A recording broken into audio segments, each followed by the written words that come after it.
ரோட்ல இருக்கிற தெருநாய் கூட நம்மளை பார்த்தா கத்தும், யார் இது புது ஆள் வந்திருக்காங்க அப்படின்னு. அந்த தெருநாய் இருக்குல்ல, அதுக்கு பிடிச்ச பிஸ்கெட் போடணும். ஒரு சில தெருநாய்ங்கெல்லாம் பாத்தீங்கன்னா பிஸ்கெட் சாப்பிடாது, பிரியாணி தான் சாப்பிடும், நான்வெஜ் தான் சாப்பிடும்.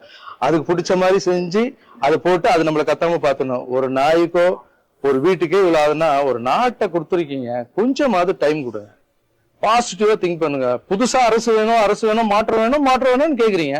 மாற்றம் வந்துருச்சு, மாற்றத்துக்கு கொஞ்சமான டைம் கொடுக்கணும்வா? ஒரு வாடகை வீட்டுக்கு நம்மளுக்கு இவ்வளவு கஷ்டப்பட வேண்டியது, ஒரு அரசாங்கத்தை புதுசா கொடுத்துருக்காங்க. சோ என்னை பொறுத்த வரைக்கும் அவங்களுக்கு கொஞ்சம் டைம் கொடுத்தா நல்லதுன்னு நினைக்கிறேன்.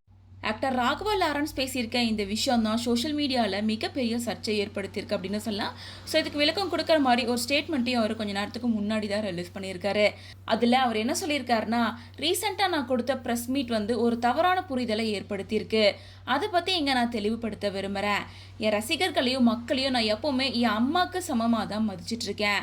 அவங்க எல்லாரையும் நான் நாய்கள் அப்படின்னு சொல்லிட்டேன் அப்படின்னு சொல்லி ஒரு செய்தி பரவிட்டு இருக்கு. இது முற்றிலும் போய் தவறான புரிதல், தவறாக பரப்பப்படுது.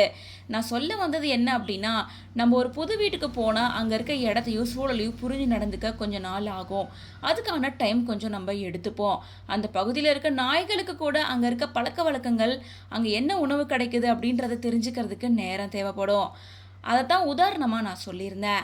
மக்களை நாய்கள் அப்படின்னு சொல்கிற அளவுக்கு நான் ஒன்றும் மனசாட்சி இல்லாதவன் கிடையாது. நான் மக்களை ரொம்ப மதிக்கிறேன். அவங்க என் அம்மாவுக்கு சமமானவங்க. நான் பேசுனது புதிய சூழலுக்கு பழக நேரம் எடுக்கும் அப்படிங்கிறது மட்டும்தான். எந்த இடத்துலையும் மக்களை பற்றி அவமதித்து பேசவே இல்லை. ஸோ ஃபுல் வீடியோவையும் பார்த்துட்டு உண்மையிலே நான் என்ன சொல்ல வந்தேன் அப்படிங்கிறத புரிஞ்சுக்கோங்க அப்படின்னு சொல்லி ரொம்ப ரெக்வஸ்ட்டாக கேட்டுக்கிறாரு. அது மட்டும் இல்லாமல் உங்களோட புரிதலுக்கும் ஆதரவுக்கும் அன்புக்கும் நன்றி அப்படின்னு சொல்லி இந்த ஸ்டேட்மெண்ட்டை கிளாரிஃபிகேஷன் கொடுக்குற மாதிரி கொஞ்சம் நேரத்துக்கு முன்னாடி தான் ஷேர் பண்ணியிருக்காரு. இவரோட ஸ்டேட்மெண்ட் சோஷியல் மீடியாவில் வைரல் ஆனதுக்கு அப்புறமா பாலோட ஒப்பீனியனும் சேஞ்ச் ஆகிருக்கு. இது பற்றி உங்களோட ஒப்பீனியன் என்ன அப்படின்றத கமெண்ட்ஸ் மூலமாக ஷேர் பண்ணுங்கள்.